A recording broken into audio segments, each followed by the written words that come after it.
Pues vamos a dar inicio con esto que es de Mercado 4. Ayer les hablaba de Martin Luther King y su discurso de Yo tengo un sueño, ¿no? Sin embargo, si revisamos a lo largo de la historia, él no ha sido el único que teniendo un sueño se hace famoso, destaca, convence por ese sueño.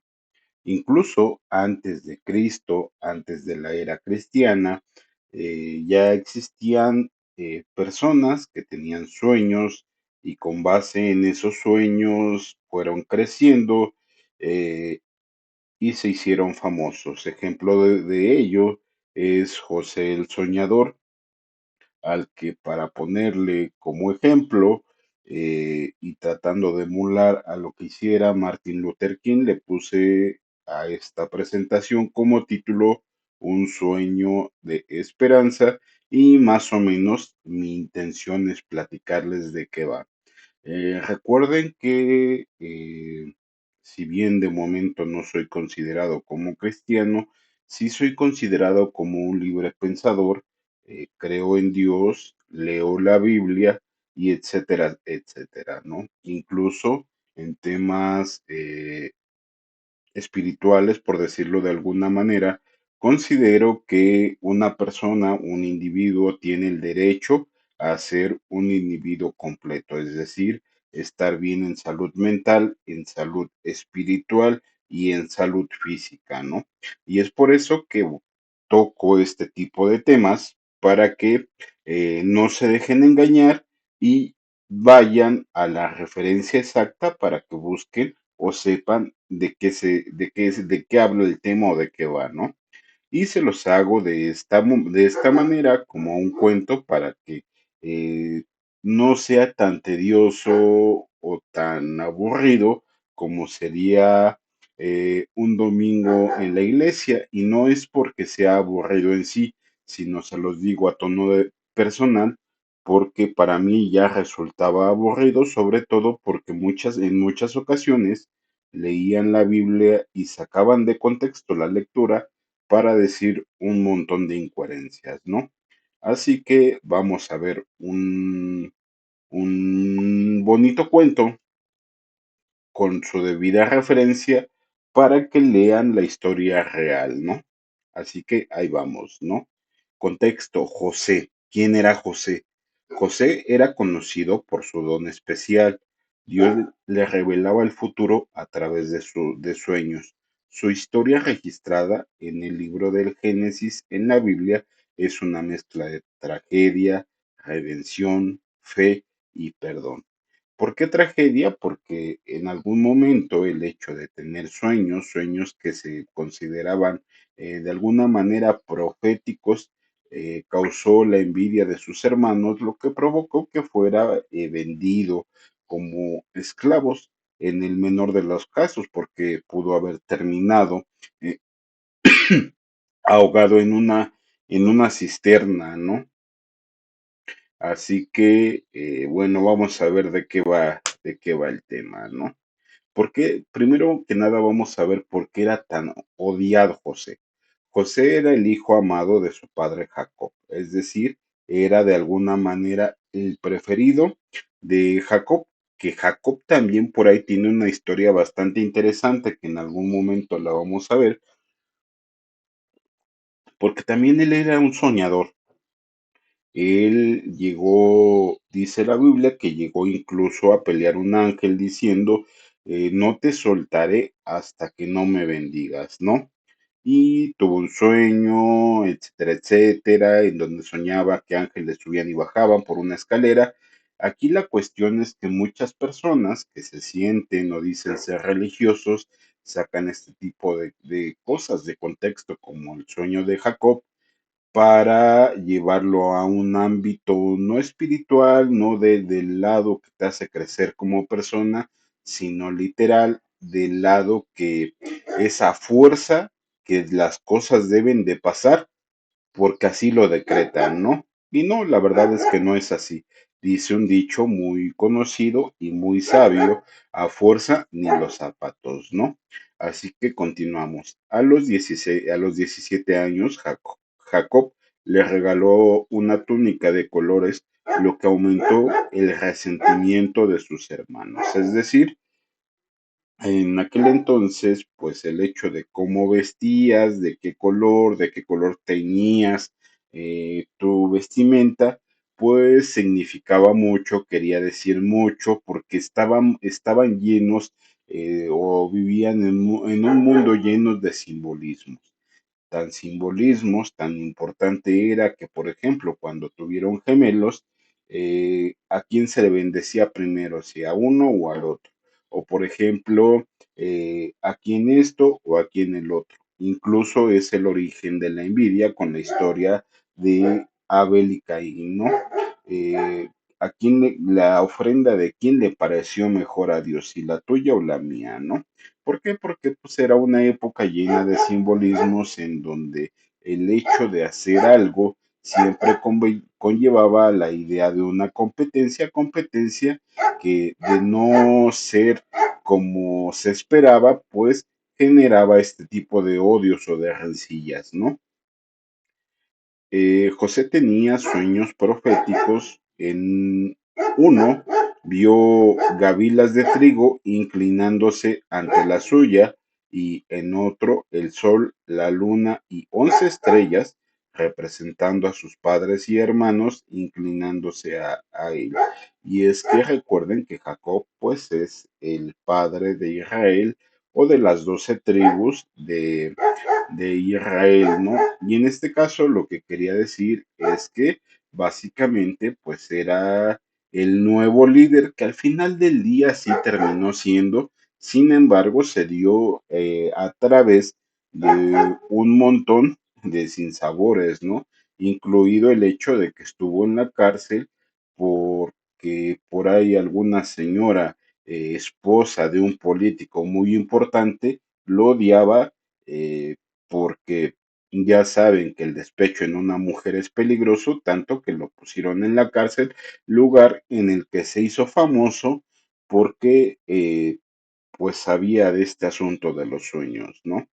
Estos sueños no cayeron bien entre sus hermanos, quienes comenzaron a tramar su desaparición.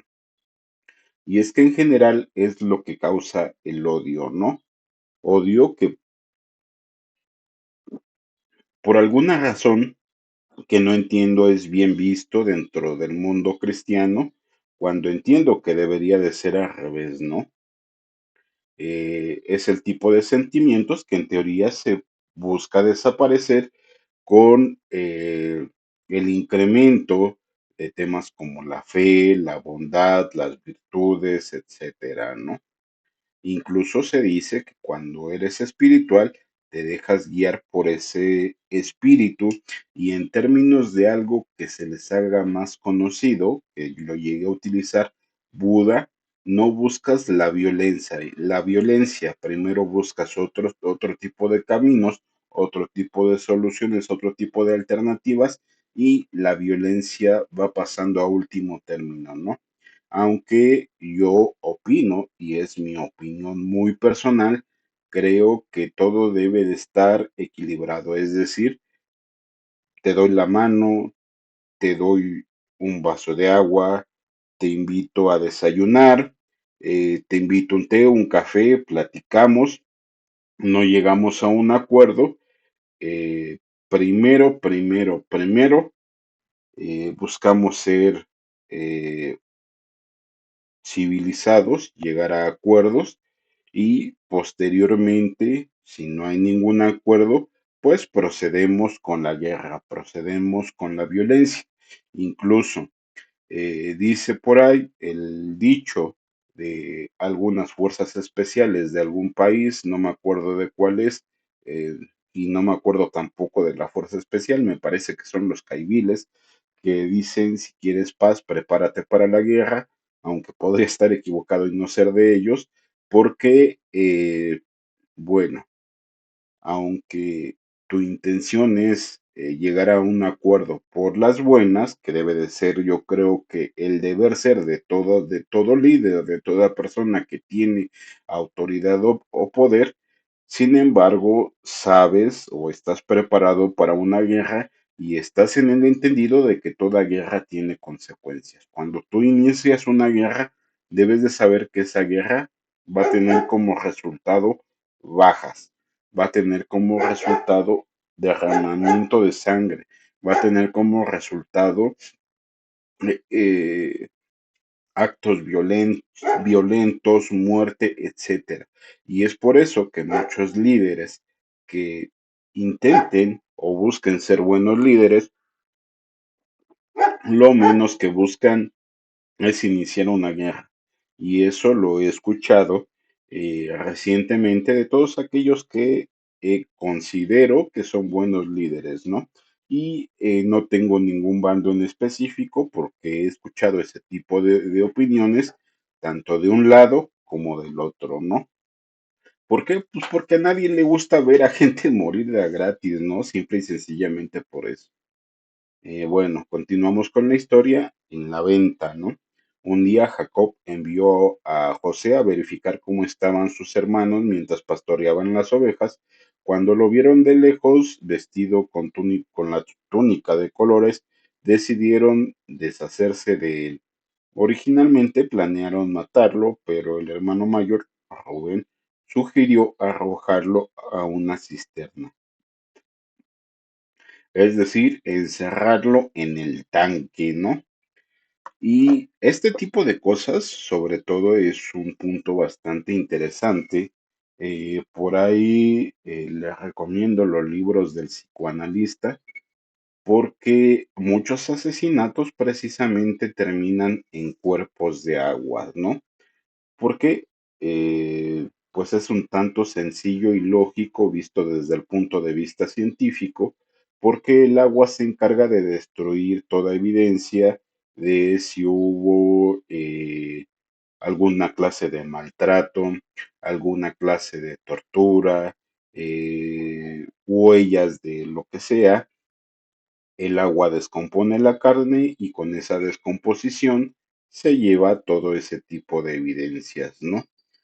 Y así que cuando vieron una caravana de mercaderes, madianitas optaron por venderlo como esclavo. Así fue como José se encontró camino a Egipto, lejos de su familia y de sus tierras, que fue donde se desarrolló esta historia de la esposa de un político muy importante que pues se enamoró de José, o no, a lo mejor ni siquiera amor, nada más era una simple obsesión, y pues José, al ser respetuoso, como considero que deben de ser todas las personas, pues por ahí, eh, pues no cayó en la tentación, ¿no? Así que ahora supongamos que José era un político importante de aquellos que había en el antiguo Egipto, porque incluso si llegó a tener cargos de poder.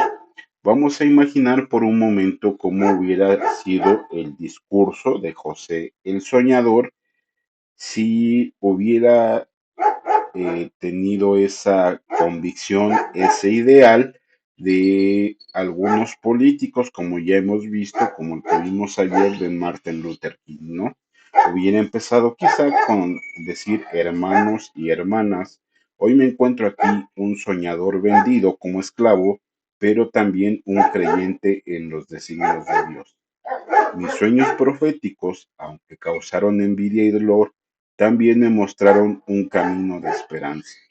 Cuando estaba en la cisterna solo y asustado, pensé en mis sueños, porque Dios me mostró estas visiones, porque fui vendido como esclavo, pero incluso en la oscuridad mi fe no flaqueó. Sabía que Dios tenía un propósito más grande para mí. En Egipto enfrenté pruebas y tribulaciones, fui acosado injustamente y encarcelado, pero incluso en las sombras de la prisión, Dios no me abandonó. interpreté los sueños del faraón y fui elevado a una posición de poder.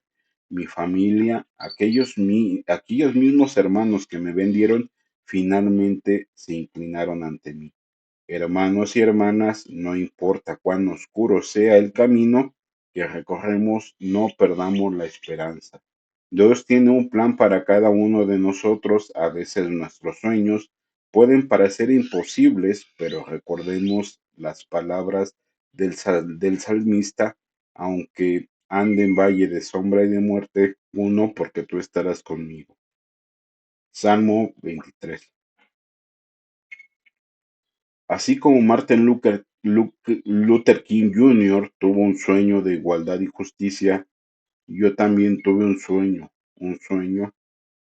de reconciliación con mis hermanos, un sueño de perdón y amor. Que nuestras vidas sean testimonios vivos de la esperanza que Dios nos ofrece. Amén. Así sería más o menos como hubiese dicho un discurso, ¿no? Pero vayan mejor a las referencias bíblicas, que es Génesis 37, el 41 y el Salmo 23. Y bueno, que la historia de José, el soñador, nos inspire a seguir soñando y confiando en el Dios que guía nuestros pasos, incluso cuando todo parece perdido. Y así como esta historia, hay algunas otras historias, como por ejemplo el del mismo Jacob, que ya lo veremos en algún momento, o el de Daniel, que también estaba basado en este tema de los sueños, ¿no? Así que por hoy es todo y espero que tengan un buen día y pues vamos a seguir con estos temas porque ya se los dije, yo no estoy peleado de ninguna manera con con las cosas de Dios, más bien lo que yo creo es que aprendí a conocer a Dios, todo ese conocimiento lo guardé para mí y ahora estoy interesado en otros temas. Incluso existen figuras reconocidas por el mismo presidente, el licenciado Andrés Manuel López Obrador, como libres pensadores, y yo me considero uno de esos. Es decir, no tengo por qué ser calificado como con una creencia tal o cual. Simple y sencillamente puedo hablar de estos temas sin ninguna clase de problemas. Así que nos vemos y que tengan un excelente día. Ay, papá.